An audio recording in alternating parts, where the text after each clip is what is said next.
আসসালামু আলাইকুম গাইস, কেমন আছেন আপনারা সবাই? আশা করি সবাই ভালো আছেন। আমরা আজকে আবার চলে আসলাম ছাদে আমাদের খরগোশকে দেখতে দেখতে পাচ্ছেন আজকে কিন্তু খরগোশ দুইটাই একসাথে আসছে।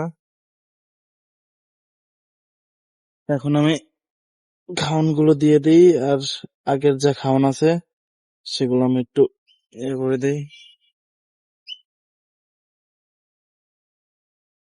ঠিক আছে, এই যে এটা কালকের ফুলকপি ছিল, কালকেরটাই ওরা খেতে বলতে পারেন।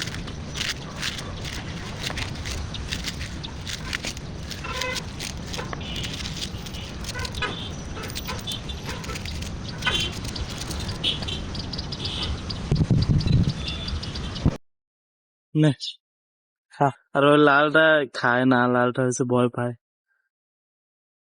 সাদাটা একটু ফ্রেন্ডলি।